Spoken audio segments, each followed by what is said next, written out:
Hello everyone and welcome. Look at this beautiful, simple recipe that we're going to make together in this video. Very beginner friendly. It's a no-knead bread. So this is the first bread in our series.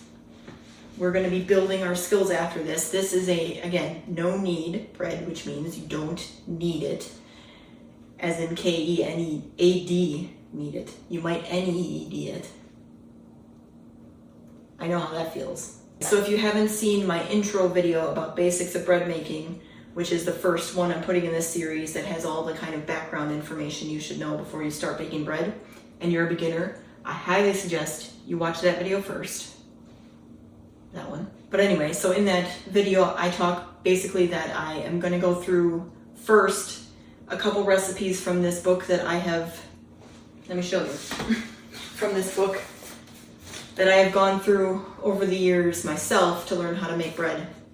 And I'm going to do a few key recipes out of here. This is the most simple recipe in this book, and it takes about 4 hours to make. So it's the simplest as far as time goes too, which is nice because you can kind of quickly make this bread if you have decided kind of late in the day, oh, I want to make bread for dinner or something like that. Because otherwise a lot of them take like all day. Like you have to start early in the morning so that it's done by dinner time. You know what I mean? There are other ways you can do it. But this one, you can whip together in about 4 hours, a little over. It's maybe simpler than the rest, but it's just as delicious and pretty easy, foolproof bread that you can make. So there are 3 versions of this bread. This is the regular, simple version. You can also tweak up the amount of yeast you use to do an 8-hour fermentation of the loaf and a 12-hour fermentation of the loaf. So this, you're going to see in the video eventually, we do a 1.5-hour rise on this loaf. They would turn into an 8-hour rise or a 12-hour rise in those cases.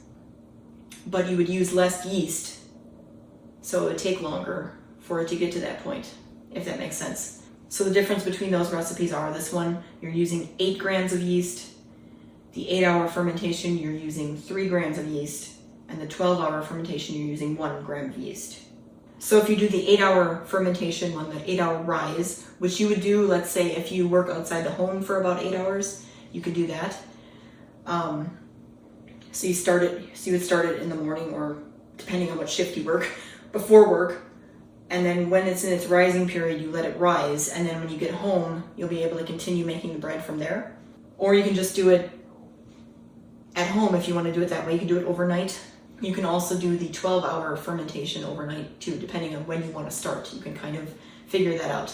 So I'm not planning on doing those on my channel right now. However, when I get to a certain point, when I'm done with all the other breads I'm going to make, maybe I'll do kind of an experimentation and see like the difference. Because I did do the 8-hour one when I went through this book originally. I didn't think I did the 12 though. So I might do them all concurrently, like set them up so I can do them in order and compare, see if there's a difference. But I'm not going to do that right now. So once I do that, if I do that, I'll have it linked from this video. But right now I don't have it. But anyway, you want to learn how to make this easy loaf? Let's get started. All right, so let's go over the ingredients first. So you're going to need 500 grams of flour. I have some pre-measured containers with 500 grams already, so mine's already measured. But as I discussed in the video before this, which was like the basics, you're going to want to try to get a kitchen scale if you don't already have one, because it's easier to measure ingredients that way. I'm going to give you volume measurements that are close to what you need, but look for those on the screen or in the description. But you should weigh your ingredients because that will help give you more accurate measurements. So you're going to want 500 grams of flour, 8 grams of instant yeast, 10 grams of salt, which again I have already measured, and then you're going to want 375 grams of water. So I have my water here. I'm going to measure this because I haven't measured this yet. And we're going to mix that all together. I'll show you when I start that. This is about 95 degrees. Probably might want to splash a little warmer water in there because it's been sitting here a minute. But We're gonna measure that out together because I haven't measured that yet. But that's it for the ingredients. So then what you're gonna need other than that is something to mix your dough in. I use this big old mixing bowl. And then a Dutch oven is what we're going to bake this in. If you don't have a Dutch oven, first of all, if you're gonna be baking bread, you need one eventually. Well, you can do without. But if you're gonna be making the circular loaves and stuff, you're gonna want a Dutch oven. But if you don't have a Dutch oven, another option is to bake on a baking sheet. After all the other steps you're ready to bake, you can put it on a baking sheet. You probably will want to add steam for that. It's maybe not necessarily in this recipe. I'll show you what you need to do to create steam in that case. That normally would take place keeping this lid on your Dutch oven. But that's if you don't have a Dutch oven. If you do, you're going to want to use that. We're also going to use a round circular banneton. If you don't have one of these, proofing basket, if you don't have one, you can use a bowl around the same size, like a medium size mixing bowl. You can use that instead, but this is recommended to use, eventually get one of these if you don't have one. Some other things you might need, as I said in my other video, the book we're going through recommends mixing with your hands. If you don't want to do that, you can get yourself, if you don't already have one, a Dutch or Danish dough whisk, or you can use a regular whisk too, or a spoon, whatever you want to use.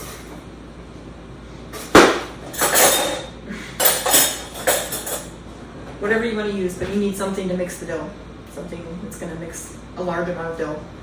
Also, another thing you could get, if you don't already have it, one of these plastic scrapers. So there's many uses for this. One of them is if you're going to be mixing by hand, scraping the dough off your hand and scraping it off the bowl and scraping off the counter if you need to. There's also metal ones, so these are like bench scrapers, basically they're called. But you can use this. You're not going to use this for this in this recipe, but you can use it to cut the dough if you need to separate the dough. You can use this to scrape as well. It's a little bit harsher though than the plastic one, so I recommend getting a plastic one because these are a lifesaver. I use this more than I use anything else. In fact, I'm going to keep it up. We don't need to score this loaf, so you're not going to need a lamb or a razor blade or a knife or anything. You're not going to need to do that for this recipe. You will need it eventually. But for now, we don't need to do any scoring on this loaf, so don't worry about that. The other thing you need is some extra flour. I have some right here for dusting your counter, because you're eventually going to be using your counter to shape your dough and stuff like that. And this is a no-knead bread, but if you were going to be kneading it, you're going to want to flour your counter for that as well. But I'm going to be folding it right in, because we're folding instead of kneading. We'll be doing it right in the bowl. You can take it out if you want, but I'm going to do it right in the bowl. So that's another thing. All right, I think we have all the supplies we need. So if I forgot anything that we use along the way in the intro here, I'll add it to the screen and talk about it when we get there in the process. So let's get started. All right, so I have a mixing bowl here. I'm gonna put it on my scale.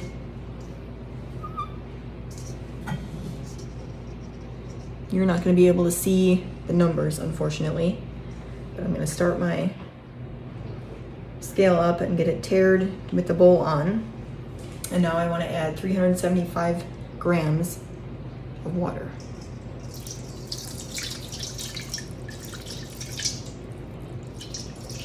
Okay, I'm at like 340, so I want to be a little bit slower here. I'm getting close. All right. It's 376, but that's fine. It'll work. All right, don't need that anymore. So now to your water, what you want to do is add your yeast to your water directly. So 8 grams of yeast. I already have that measured, but if you need to measure it, obviously you'd be measuring that into your water. So at this point, usually I don't want to use my hands. I'm going to use a whisk just to mix the yeast and the water together and get it going.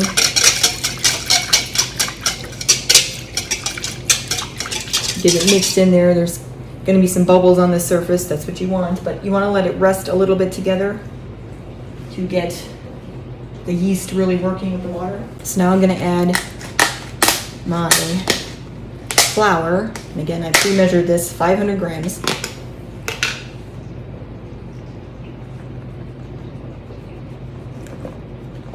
Get that mixed in. And then I put the flour in first, and then I'm gonna put the salt in on top of the flour so that the salt doesn't go into the yeasty water yet. You kind of want to keep that separate until everything gets mixed together. Now it's gonna be time to mix. I'm gonna take this off the scale because I'm done with that. Put this away, and then I'm gonna wash my hands again before I start.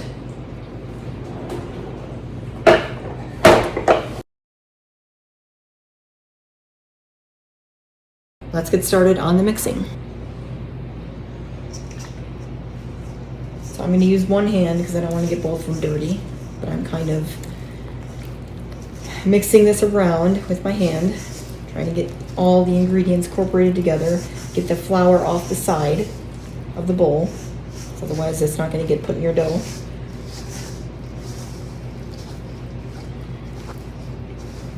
See, it's starting to come together.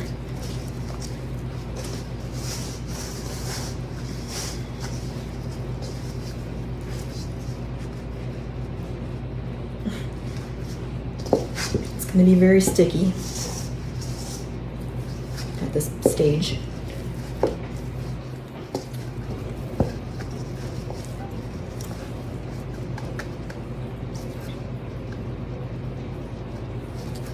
Just see that it's clumping together. Now again, plastic scraper. You can scrape a lot of the extra dough off your hands.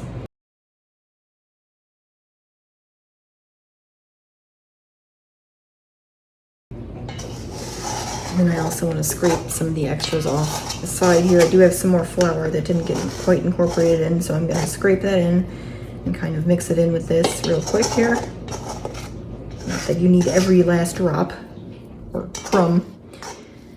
That's what I'm going to do for that. Now I'm going to wash this hand again, but we're going to be folding this pretty soon, so I'm going to get it dirty again.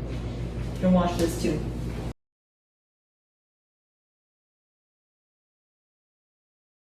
All right, so now I'm going to let my dough rest for about 20 minutes, and then we're going to start folding next. All right, so the dough has been resting for about 20 minutes.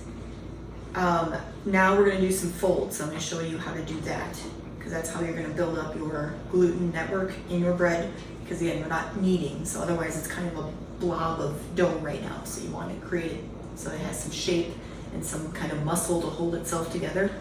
So what you're going to be doing is basically grabbing the top, folding it down towards the bottom, and then rotating your bowl, doing the same thing, about a quarter turn, over and over and over again. So the book says to imagine it like a clock. So if you imagine this is like 12 on the clock, this is 3, this is 6, and this is 9. So you take 12 and then you go down to 3 or 9 if you want to go the other way. And then you keep rotating so that it's easier to have to, otherwise you have to go all the way over by yourself. So you want to rotate the bowl.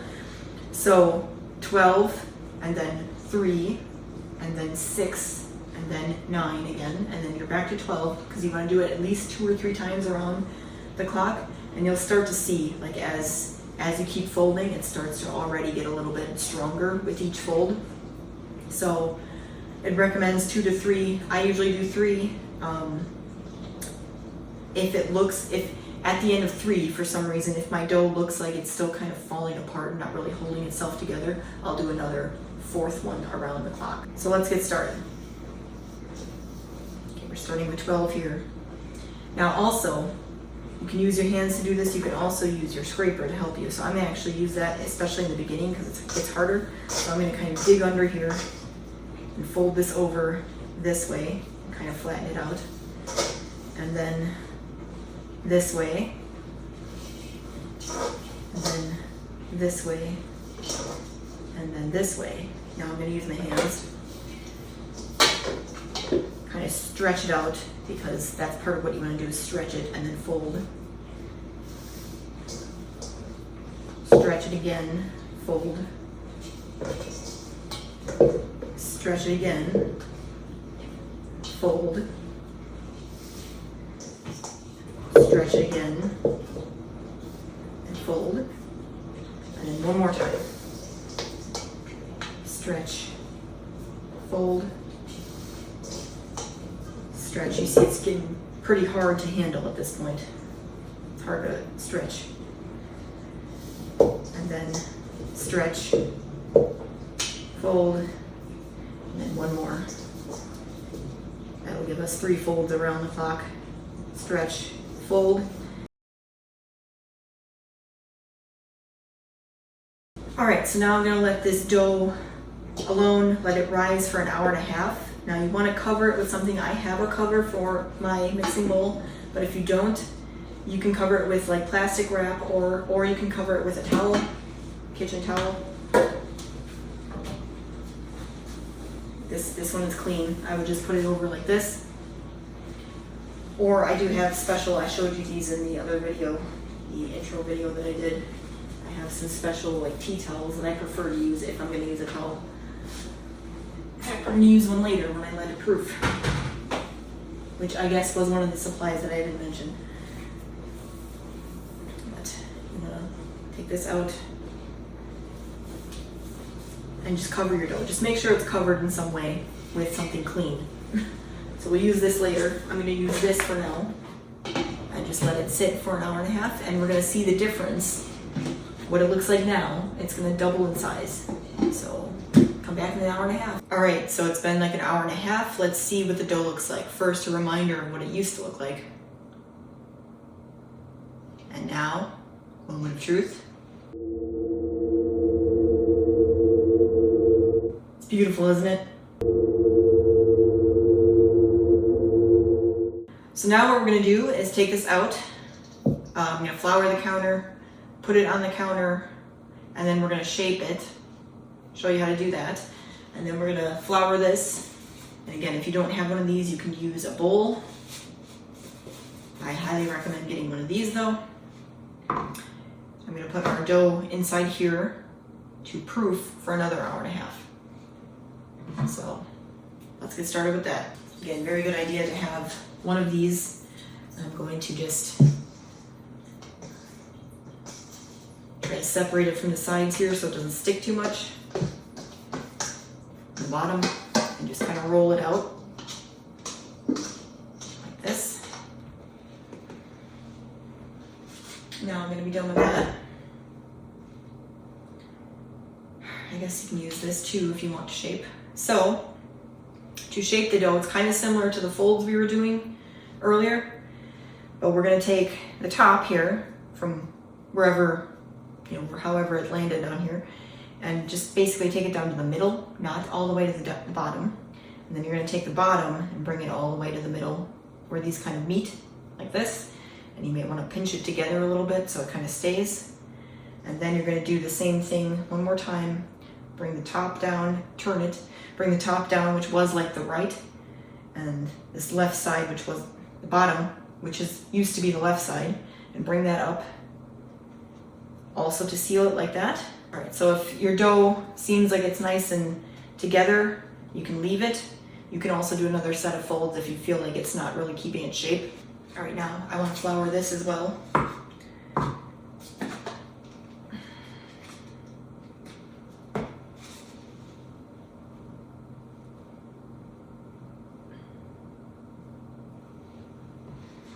Like that.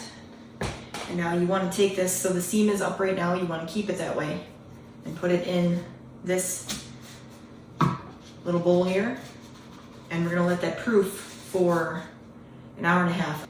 Now just to show you, so the poke test that I was talking about in the other video, which you're going to use afterwards to check to see if it's done. So this we're going to do now. See that it bounces back when you push it in, like that. That's what you don't want because it's not fully done yet. So once this is done for an hour and a half, it should, now when you poke your finger, it's not going to come back like that. So let's leave it alone for an hour and a half. I'm going to cover it up with my towel here.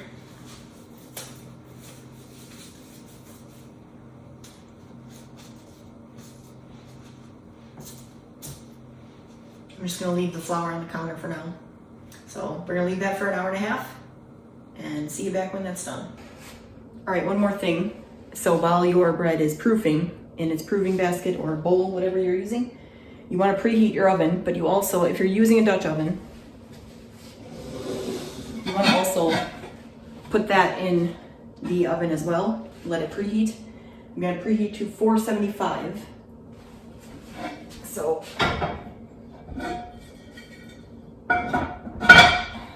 get that ready. Bake 475, start. And I'm actually gonna take out this top rack because it might get in the way. And then I'm gonna put my Dutch oven in. Let everything preheat while that hour and a half bread is proofing. All right, now if you're not gonna use a Dutch oven, you're gonna use a sheet pan or some other kind of pan. We'll encounter other pans later in the series, and we'll do this too. But if you don't have a Dutch oven for this one, and you wanna use a sheet pan, you want to get yourself like a brownie pan or a cake pan, something, but make sure it's metal or some other, not glass, basically. Don't use glass because that can shatter and you don't want that to happen. So what you're gonna do is when you put the bread in, you wanna put like a thin layer of water in here.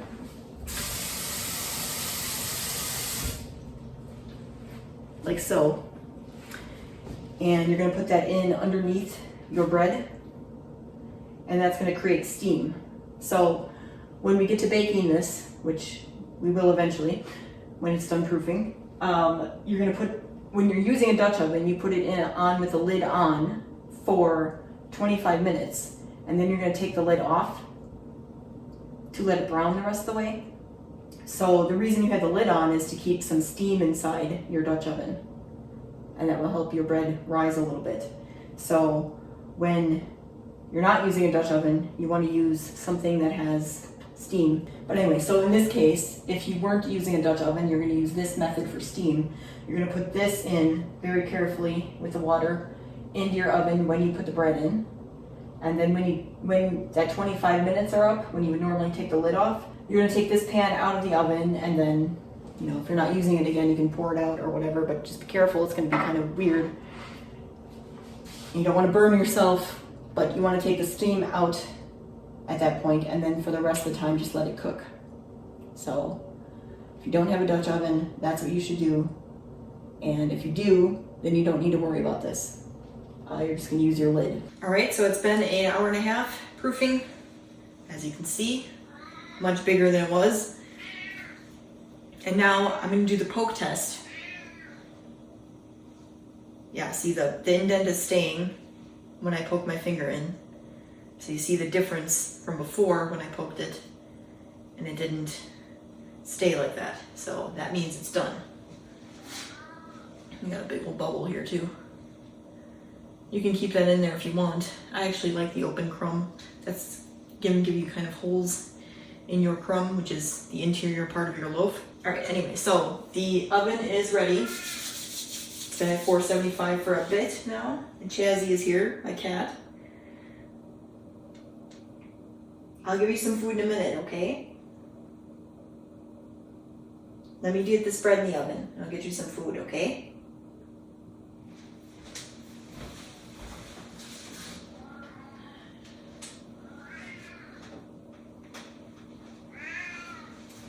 So I'm taking the Dutch oven out of the oven.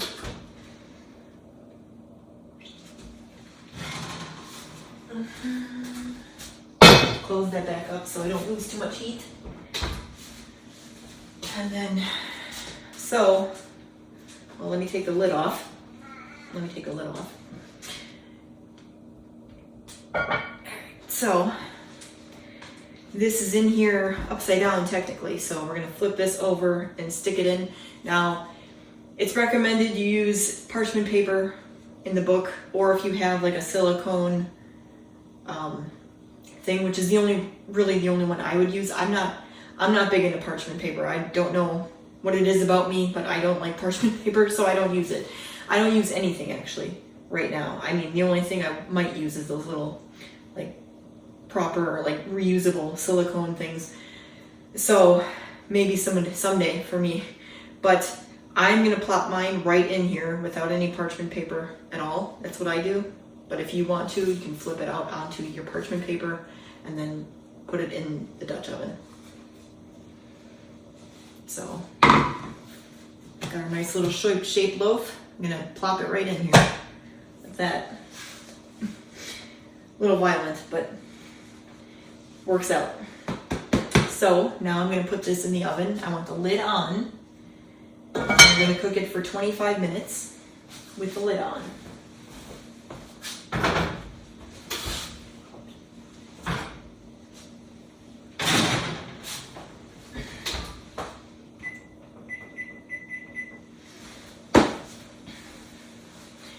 Now, if you weren't using the Dutch oven, like I said before, if you're using parchment paper or whatever, put it on your sheet pan or whatever you're using, and then add your steam to the bottom shelf. But anyway, you're going to cook it with steam for 25 minutes, and then we're going to take the lid off, so without steam, for another 15 to 20 minutes. Technically, it's usually only 15 for me. And sometimes I also, when I take the lid off, I lower the temperature to 450 just so it doesn't get overdone. You don't necessarily have to do that. It kind of happens, you know, you have to figure that out with your oven and how it works. Even sometimes before, when I put it in now, I put it on 450, but I think this one will be fine if I leave it alone. So check back in when it's time to take off the lid, and we'll see how that goes.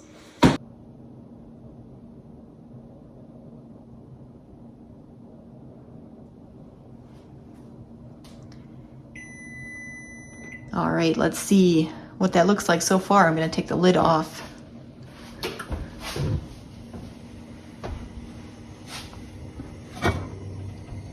Oh man, that looks good. All right, now we're gonna cook for another 15 minutes and see how it looks after that.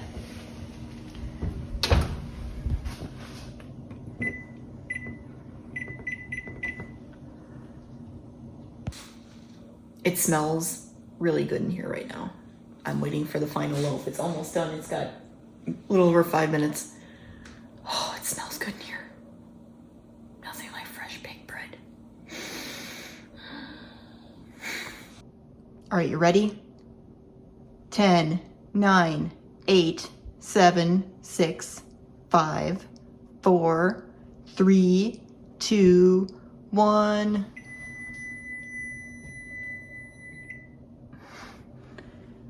Let's see what it looks like.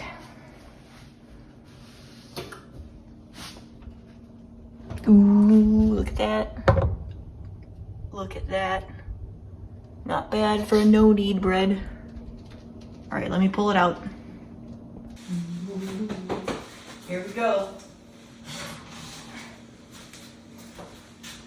Look at that baby right there. Looks good, doesn't it?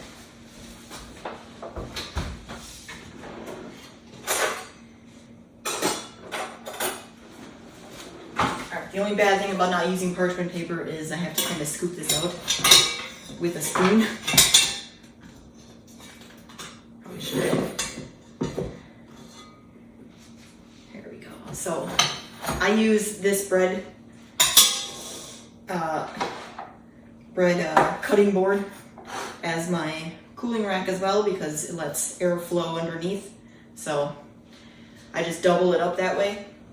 But otherwise you can use a cooling rack. Now we have to let the bread cool for 30 minutes at least on its own. Don't break into it when it's warm like this. It's still going to be warm in 30 minutes, don't worry. But you have to let it continue to kind of cook the inside for 30 minutes. So check back with you then. And I just want to point out, this recipe is supposed to be very simple. You're not supposed to do anything special to it. So we didn't do any scoring. You could if you wanted to, but we didn't, and that's the way it's supposed to be in the recipe. So, but what I'm saying is, since we didn't do any scoring, you can kind of see how the bread kind of burst out wherever it wanted to because it didn't have a line to follow. So that's kind of why you do scoring. So this is kind of like, it's got a natural ear here that's perking up that I talked about. That would have been also if we would have cut it like this along the loaf, then you'd have an ear that kind of went along. And that's something we're going to talk about in a later video, how to do that. But this is kind of a natural one that showed up on this one.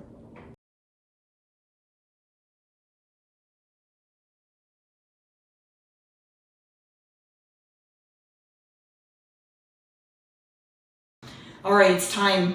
Let's cut into this.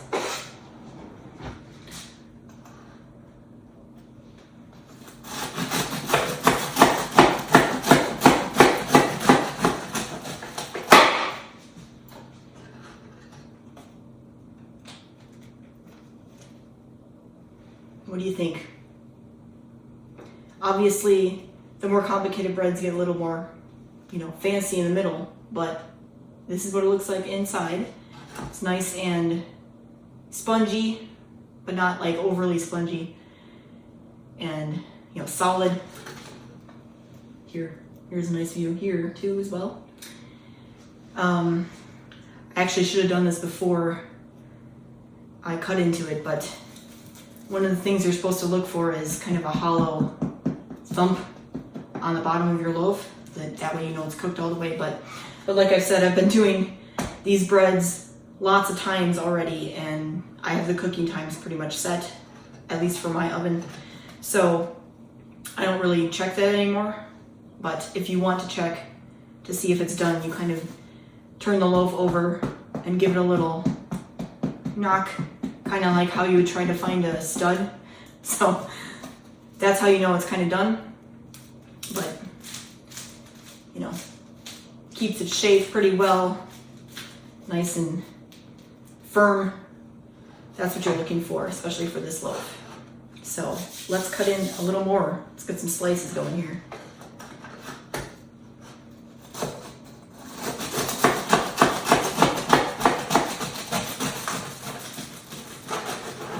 Because we're having sandwiches tonight for dinner.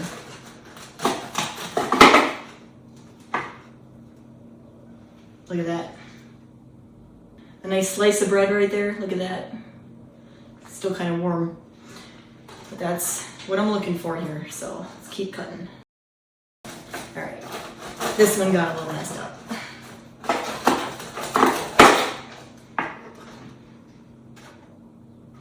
We'll just hide that under the other ones.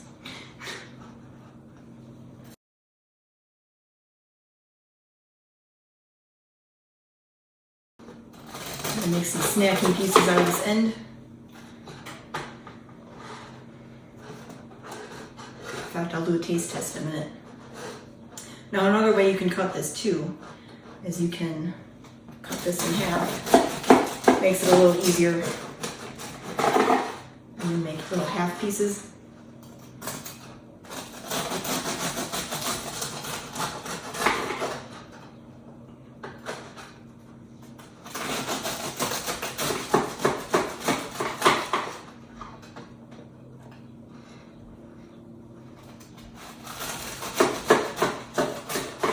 Watch your finger, Shannon.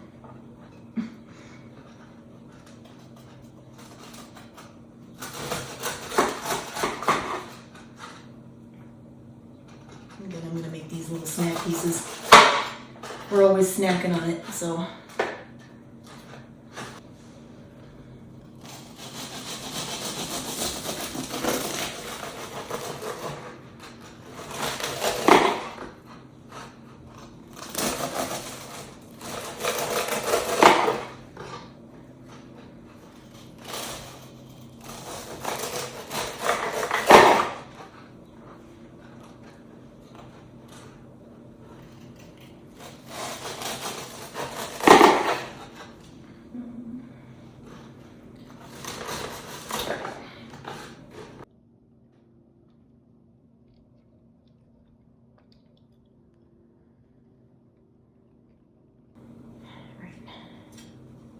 So taste test.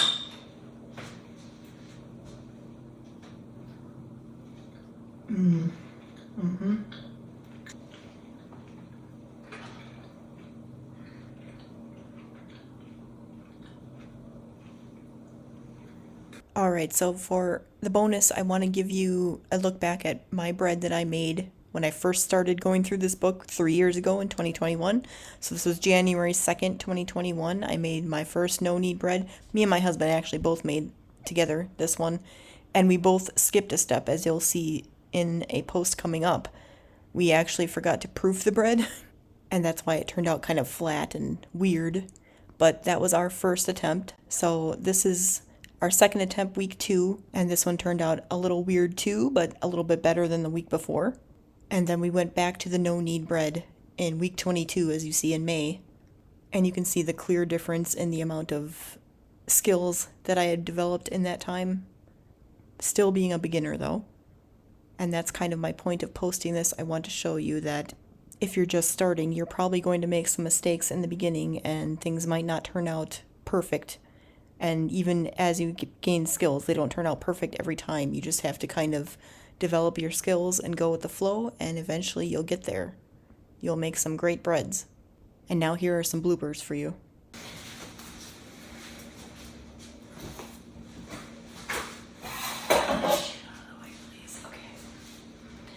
Which is nice because you can like just kind of whip this out, so to speak. So I want to go over some of the supplies you're going to need, ingredients and whatnot. So the recipe for the bread is 500 grams of flour. I'm using bread flour. I already have it pre-measured.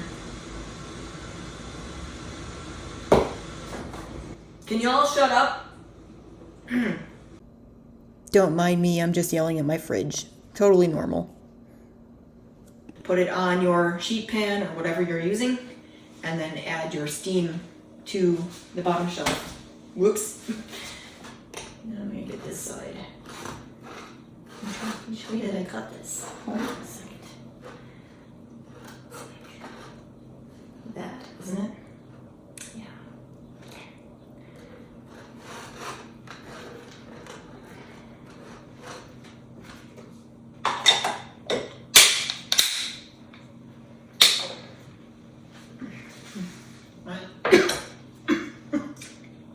Might as well leave the butter out.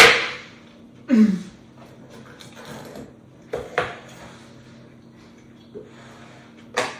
probably gonna need it later.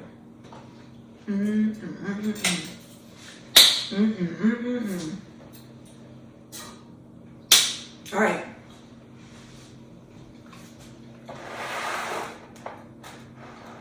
So what do you think about that?